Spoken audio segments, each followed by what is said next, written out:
Hello viewers, today I am going to start chapter number 3 that is enzymes. Enzymes इस term का मतलब क्या है? Enzyme is the combination of two words in enzymes.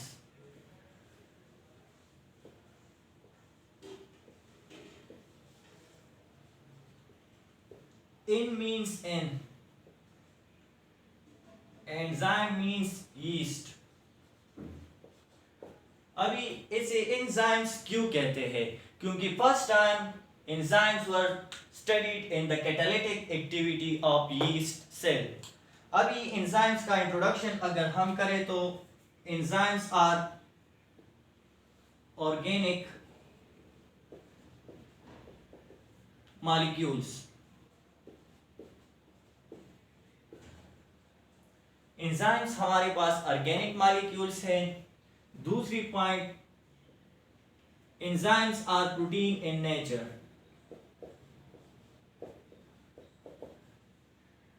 Proteins in nature. सारे के सारे enzymes हमारे पास proteins है with few exceptions.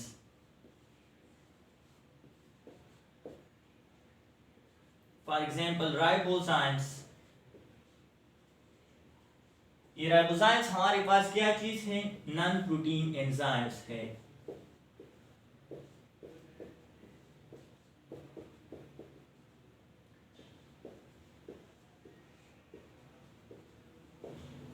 राइबोजाइम्स हमारे पास नॉन प्रोटीन एंजाइम्स है.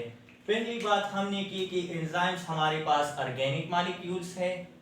दूसरी बात हमने की एंजाइम्स हमारे पास प्रोटीन्स इन नेचर है, मींस ये प्रोटीन्स है. लेकिन हमारे पास कुछ ऐसे एंजाइम्स भी है जो नॉन प्रोटीन्स है, जिसका एग्जांपल मैंने आप लोगों को दिया राइबोजाइम्स. राइबोजाइम्स हमारे पास नॉन प्रोटीन एंजाइम्स है. अभी अगर हम प्रॉपर डिफिनेशन की तरफ आए तो enzymes are biological catalyst.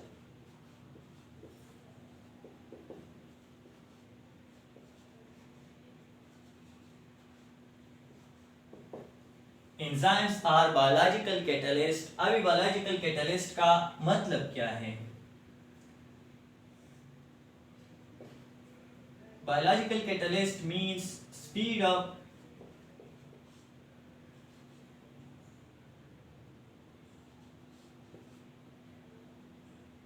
a chemical reaction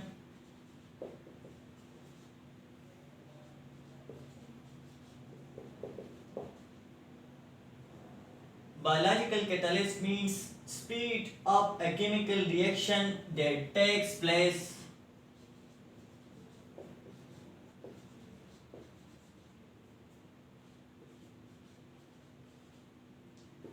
in a living system.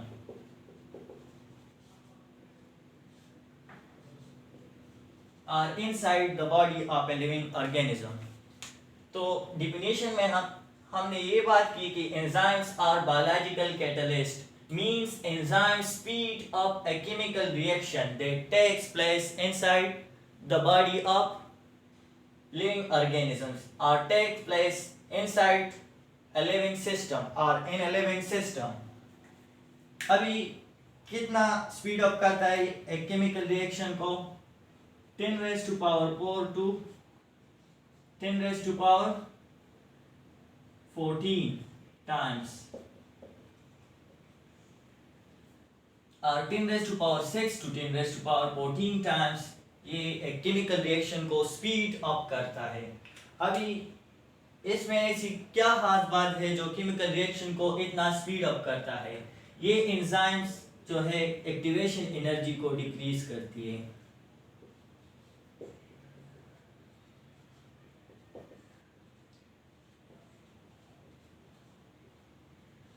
Energy को डिक्रीज करती है. पूरा लिख दूं, decrease. Enzymes decreases the activation energy. अभी किसकी एक्टिवेशन एनर्जी को डिक्रीज करती है? सबस्ट्रेट्स की.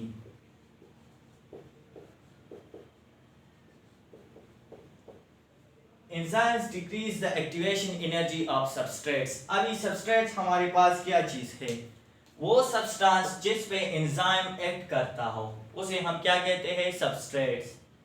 अभी फर्दर एक्सप्लेनेशन की तरफ जाते हैं एंजाइम्स की।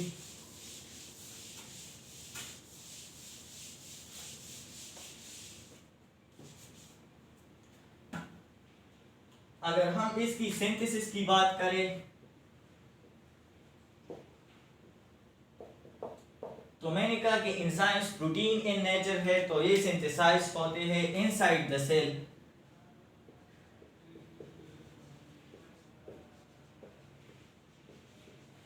इनसाइड द सेल कहाँ पे सिंथेसाइज होते हैं, एंडोप्लाज्मिक रेटिकुलम में, rough endoplasmic reticulum.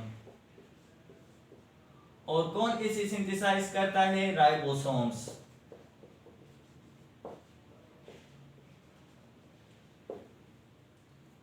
Enzymes are synthesized inside the cell in rough endoplasmic reticulum by ribosomes.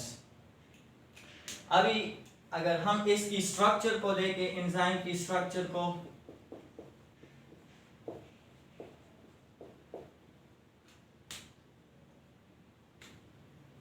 तो हमारे पास एंजाइम में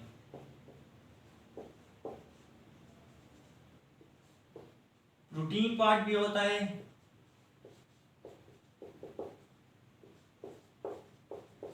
और कुछ ऐसे एंजाइम्स है जिसकी कैटालिटिक एक्टिविटी के लिए हमारे पास एक नॉन प्रोटीन पार्ट का होना जरूरी है, नॉन प्रोटीन पार्ट। तो इस कंप्लीट एंजाइम को हम क्या कहेंगे, होलो एंजाइम।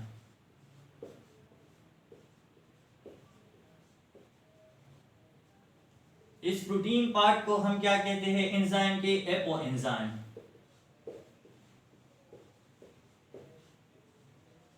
और इस नॉन प्रोटीन पार्ट को हम कोफैक्टर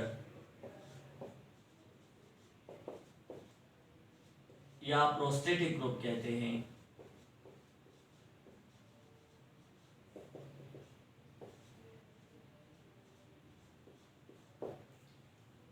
तो एंजाइम के स्ट्रक्चर को हम अगर देखें तो हमारे पास जो कंप्लीट एंजाइम है इसे हम होलो एंजाइम कहते हैं। ये हमारे पास क्या है, complete enzyme.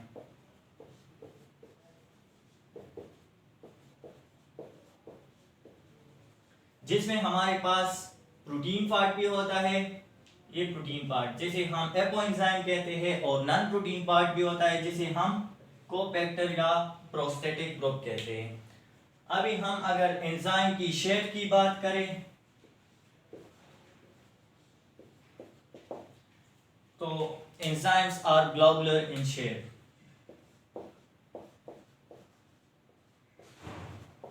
Globular in shape.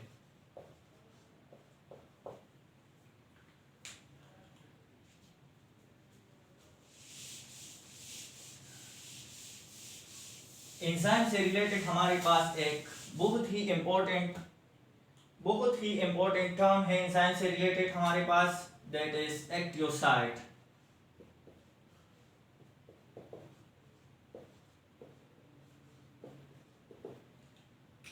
For example ये हमारे पास एक एंजाइम है,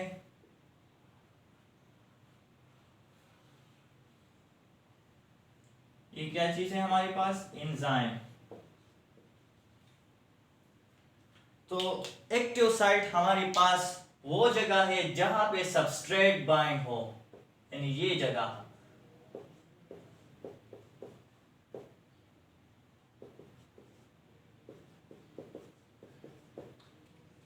Active site is a site on enzyme at which substrate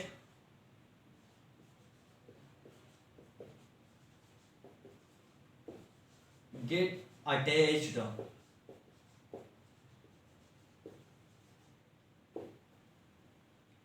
active site हमारे पास वो जगह है एंजाइम पे जहां पे हमारे पास सबस्ट्रेट अटैच हो।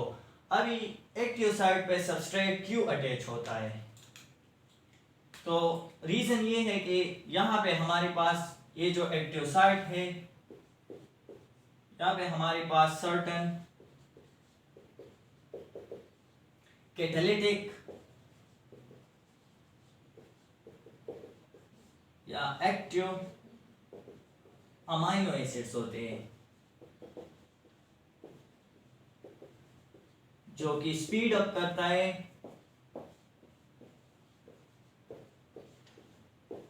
A chemical reaction.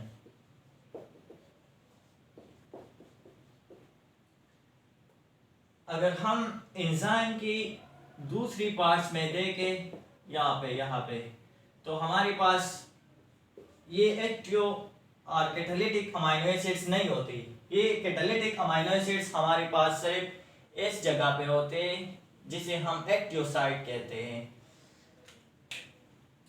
तो एक्टिव साइट्स को हम दूसरी नाम से भी याद कर सकते हैं। Active site also called catalytic site.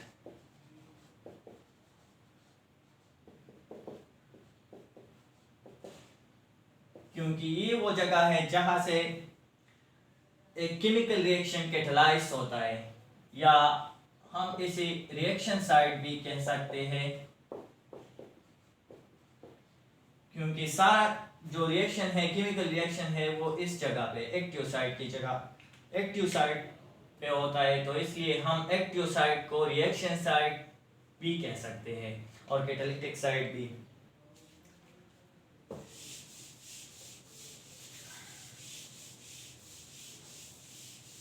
अभी अगर एंजाइम के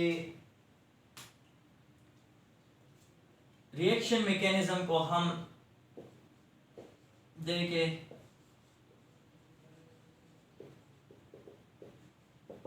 कि ये एंजाइम्स कैसे एक्ट करता है सबस्ट्रेट पे और इसे कन्वर्ट करता है प्रोडक्ट को। तो फॉर एग्जांपल ये हमारे पास एक एंजाइम है, ये एंजाइम है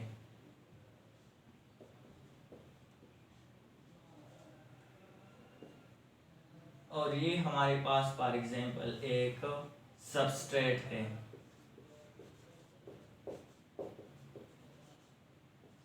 तो ये एंजाइम्स और सबस्ट्रेट कंबाइन होके हमारे पास बनाता है एंजाइम सबस्ट्रेट कॉम्प्लेक्स।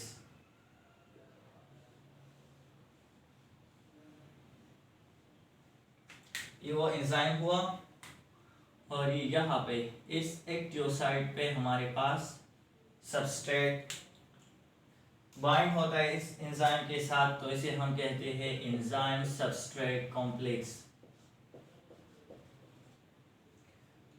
फिर हमारे पास ये एंजाइम जो है ये इस सबस्ट्रेट पे एक्ट करता है और इसे कन्वर्ट करता है प्रोडक्ट को। तो हमारे पास बनेगा एंजाइम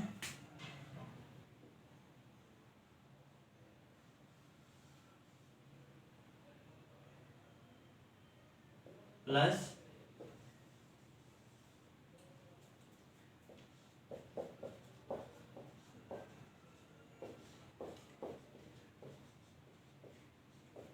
प्रोडक्ट। देखिए एक एंजाइम किसी सबस्ट्रेट पे किस तरह एक्ट करता है, तो वो मैकेनिज्म हम पढ़ते हैं।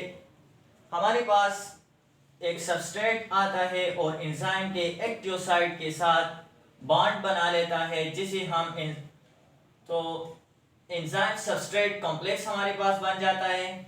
ये हमारे पास एंजाइम सबस्ट्रेट कॉम्प्लेक्स है, ये एंजाइम है, ये सबस्ट्रेट है। इसने जो कॉम्प्लेक्स स्ट्रक्चर बनाया है इसे हम कहते हैं एंजाइम सबस्ट्रेट कॉम्प्लेक्स।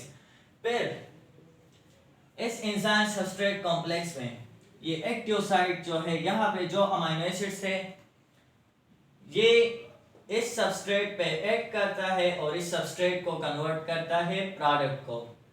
और ये एंजाइम जो है ये अनचेंज्ड रिकवर होता है, ये खुद निकल जाता है।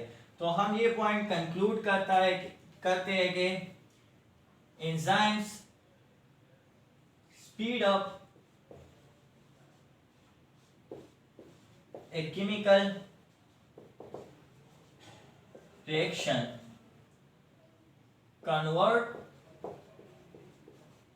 substrate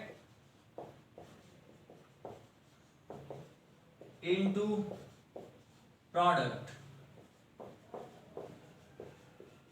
but